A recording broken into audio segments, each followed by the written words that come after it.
May 1945. Across Europe, the air falls eerily still. What was once a continent trembling beneath the roar of engines is now silent. Luftwaffe airfields, from Norway to Austria, stand frozen in time. Fighter planes, bombers, and unfinished prototypes sit idle under grey skies, some intact, others stripped, forgotten, or hastily abandoned. Less than a week ago, these machines ruled the skies.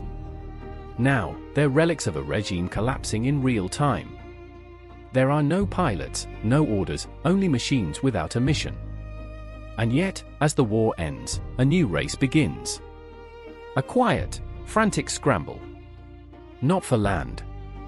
Not for power. But for technology. Because inside these ghostly hangars and broken cockpits lie secrets that could define the future of flight. In the final days of the war, the Luftwaffe, once the most formidable air force in Europe, ceased to exist almost overnight. With German command disintegrating and Allied troops closing in from all directions, airfields across the Third Reich fell silent. Luftwaffe squadrons, grounded by weeks of fuel shortages and scattered by relentless bombing campaigns, left their aircraft behind like ghosts of an empire in freefall. By the 8th of May, 1945, the day Germany's unconditional surrender came into effect, thousands of aircraft stood abandoned. Some were parked neatly in rows, untouched. Others bore the scars of last-minute sabotage or bombing raids. Across northern Germany, key sites such as Flensburg and Lübeck became sprawling aircraft graveyards, their runways lined with silent Messerschmitts, Heinkels, and Focke-Wulfs. In Prague, hangars overflowed with machines both familiar and experimental, testbeds of desperation from the final phase of the war. Experimental interceptors. Ramshackle prototypes. Airframes still wrapped in scaffolding and canvas. It was here, and in places like it, that Allied forces first realized the scale of what had been left behind. At Rechlin, Germany's central testing facility for Luftwaffe development, the picture grew even stranger. Investigators found wind tunnel models, engineering mock-ups, and stacks of technical documents that pointed toward aircraft concepts far beyond anything the Allies had imagined. Alongside tried-and-true fighters like the Bf-109 and FW-190 stood the Arado R-234 jet bomber, the sleek Heinkel He-162 Volksjäger, and the twisted remains of the forward-swept Junkers Ju-287, a plane that seemed to come from a future not yet written. Transport aircraft, trainers, reconnaissance planes, every role, every variant, littered runways and open fields. Most hadn't flown in weeks. Fuel was simply gone. Spare parts were gone. Orders were gone. Ground crews deserted their stations or surrendered to whichever Allied troops arrived first. Aircraft sat where they had landed, or where they had last taxied, awaiting a purpose that would never come. In the power vacuum that followed, the Allied Control Commission moved fast. They declared all German aircraft grounded.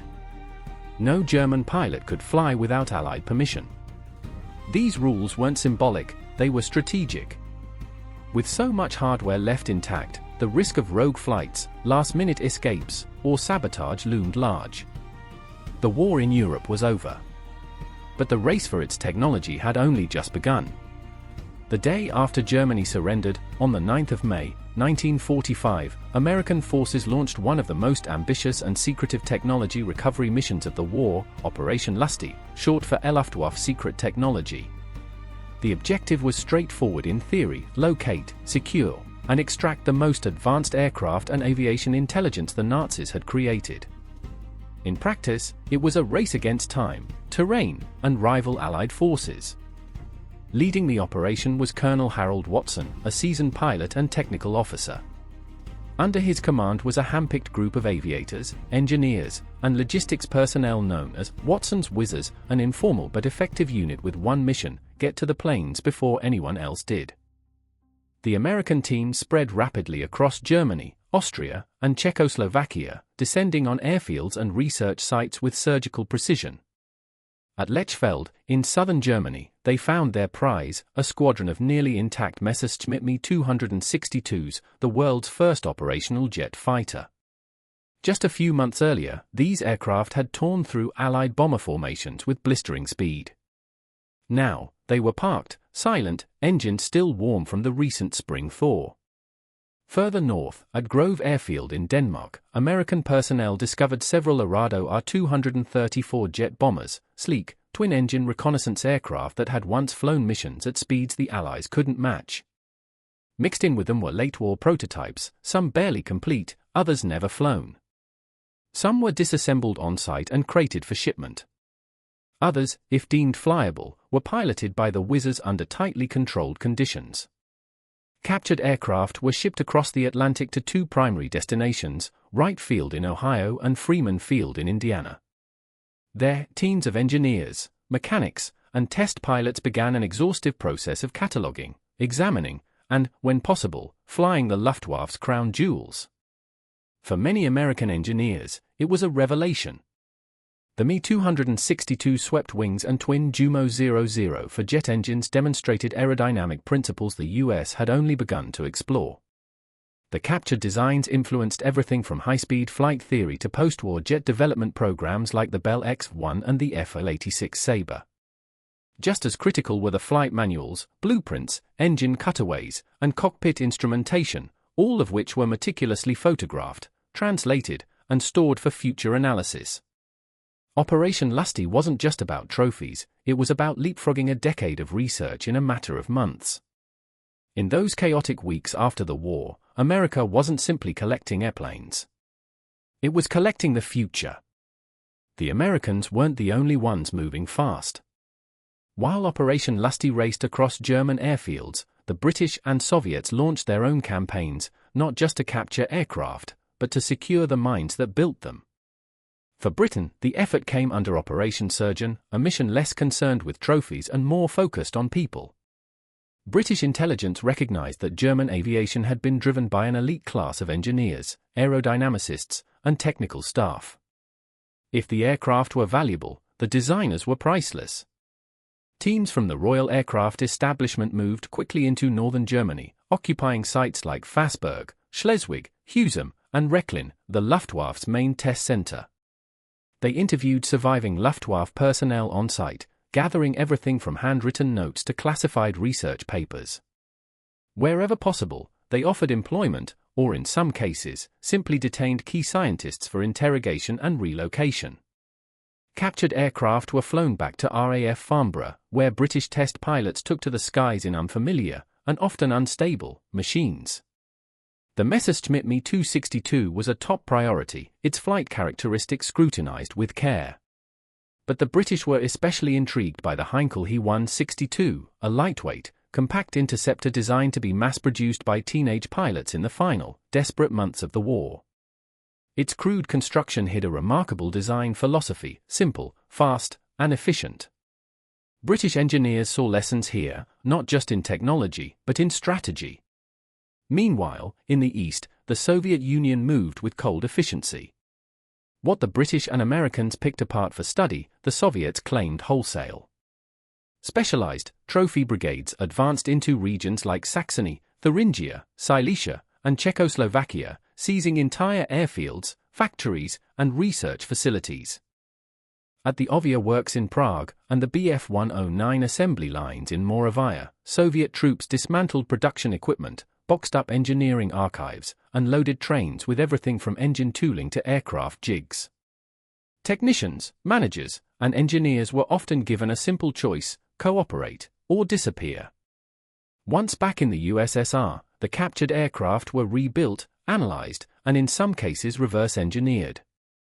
Soviet pilots flew test flights near Moscow and Leningrad, their findings feeding directly into early Cold War jet designs. Tensions were already simmering. In parts of central Germany, American and Soviet forces arrived within days, or even hours, of each other. Disputes erupted over who had rights to which airfield, which aircraft, which scientists. The Allied Control Council attempted to coordinate recovery efforts, but cooperation was uneasy. The war had ended, but a new kind of conflict had already begun, one fought not with bullets, but with blueprints. By late 1945, the major pieces had been claimed. The prototypes had been flown. The factories had been stripped. The blueprints had been copied, archived, or spirited away to foreign labs. But what remained, what was left behind in fields, forests, and forgotten hangars, was still vast. And the Allies had no intention of letting it survive. Under the authority of the Allied Control Council, a directive was issued: Germany was to retain no military aircraft of any kind. This wasn't just about security.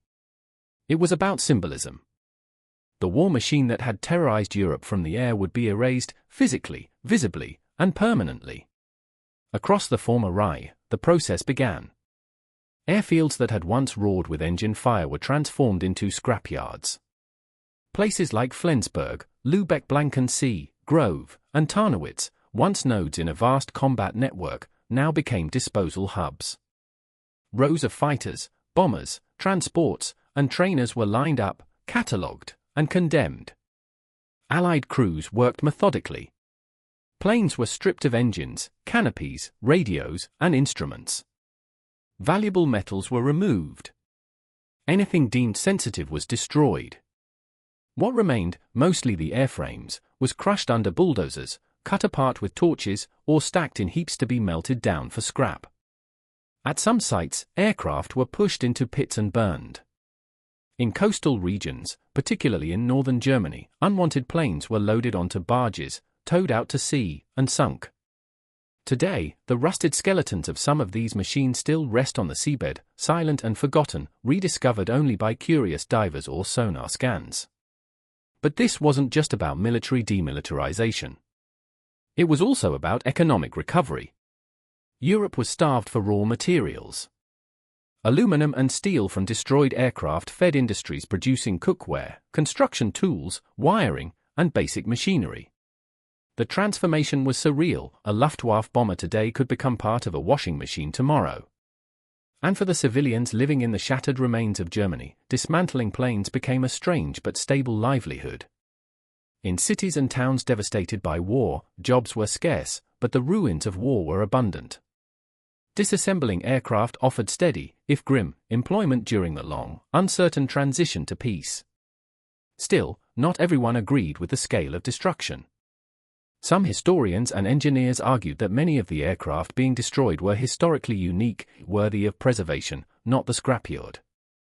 But at the time, museum space was non-existent, and the political will to preserve Nazi technology was close to zero.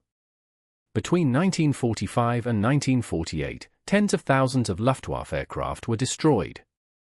The war was over, and so too was the force that had once dominated the skies above Europe. Even as most of the Luftwaffe's fleet was dismantled, melted, or sunk, a few aircraft found a strange and unexpected afterlife.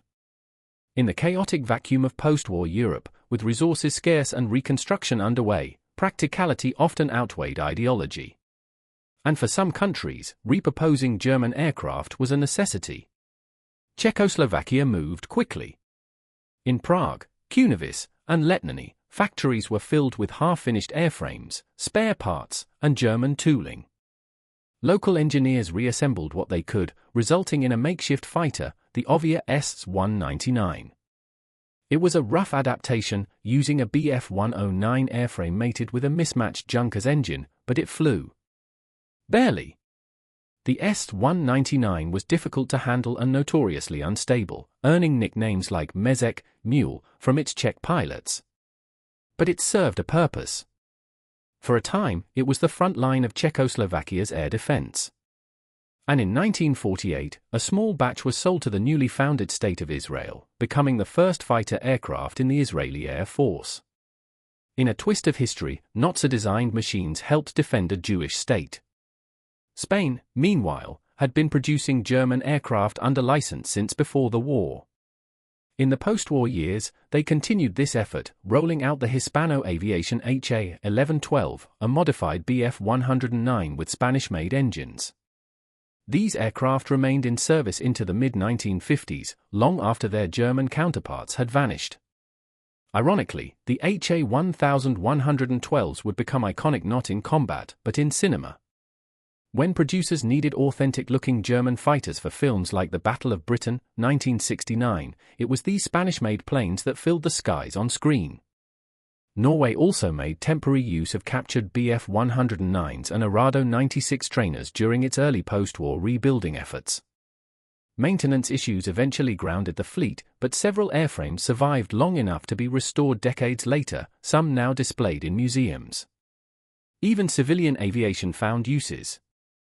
The rugged Junkers Ju-52 transport plane transitioned into passenger service in several countries. France produced a local variant called the Toucan, which flew in colonial transport roles. And in Germany, Lufthansa briefly returned to the Ju-52 in the 1950s before moving on to modern aircraft. In these scattered pockets of history, the Luftwaffe lived on, not as a war machine, but as a practical tool, a film prop, or a symbol of survival in the wake of destruction. By the end of the 1940s, the vast Luftwaffe arsenal that once darkened Europe's skies had vanished. Scrapped, burned, or sunk. And yet, fragment by fragment, piece by piece, some aircraft survived. Not as weapons, but as historical artifacts, painstakingly restored or rediscovered long after their time. Many of today's surviving Luftwaffe aircraft come not from preserved hangars, but from crash sites, lakebeds, and forgotten fields. On the Eastern Front especially, dozens of wrecks lay undisturbed for decades, buried under snow, silt, or forest growth. Recovery teams in the 1970s and 80s began pulling wreckage from lakes, rivers, and peat bogs.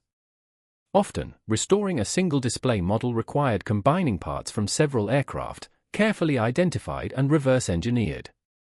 Even now, the number of intact originals remains small.